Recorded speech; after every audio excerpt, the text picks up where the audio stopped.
Mark Ball, and I own Pro Image Promotional Products. I am also on the board of the Fulshire Area Chamber of Commerce. I'm the marketing chair.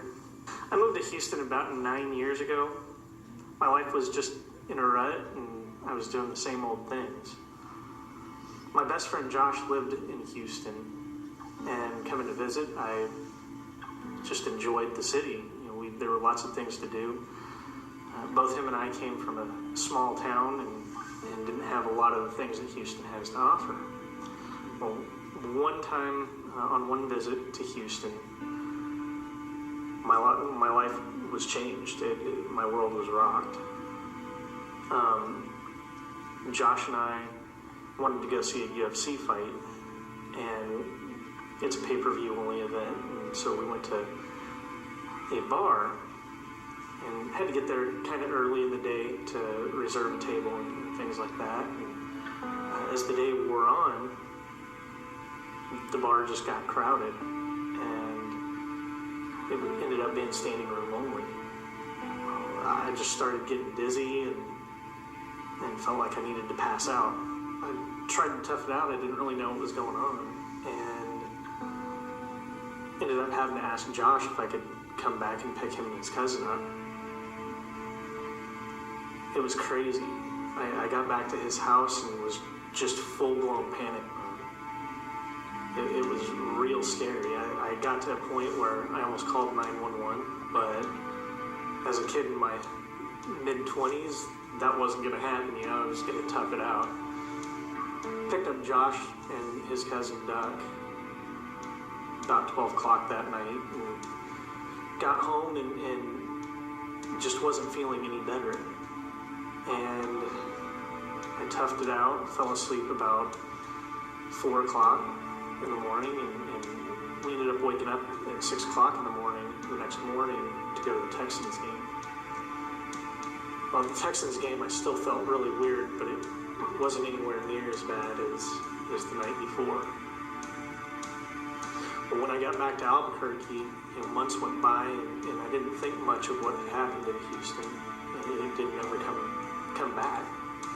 Until one day, I flew out to Las Vegas for another friend's college graduation from UNLV.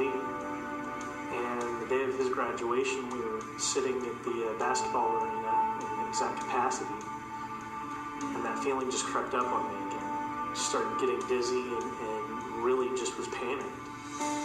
So I had to end up going out in the lobby and waiting out the ceremony.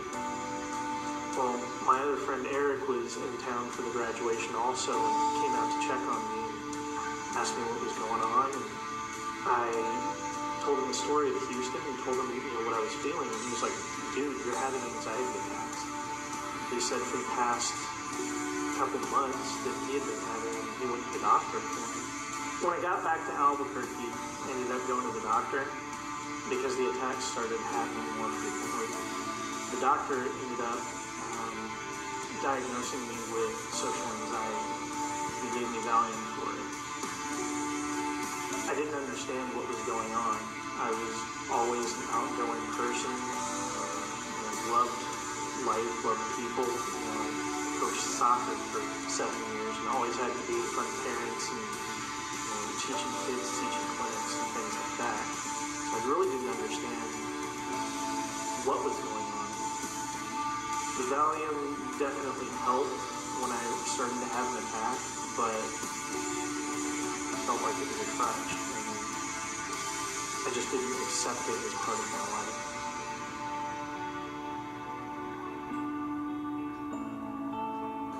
Until one day I met Rob the Storyteller White, and he took me under his wing and mentored me.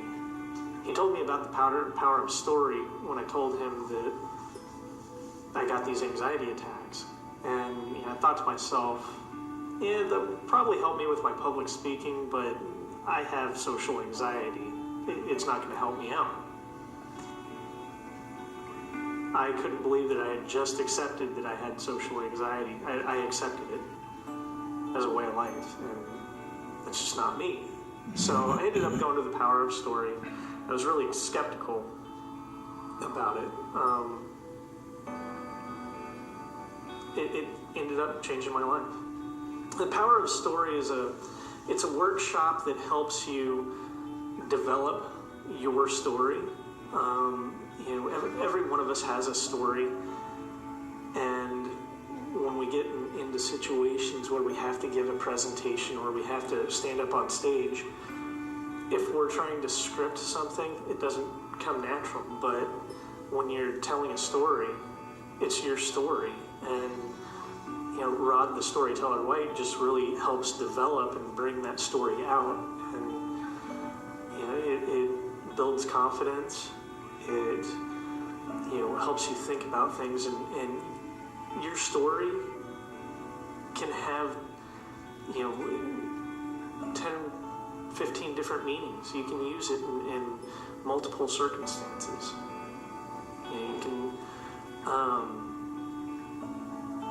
tell your story, to have a certain outcome, and you can tell it different times. Nowadays, I sit in front of groups of 20 to 30 people, probably twice a week. Just last week, I had to give a shoot from the hip presentation at a business-to-business think tank that I was invited to. They put me on the spot.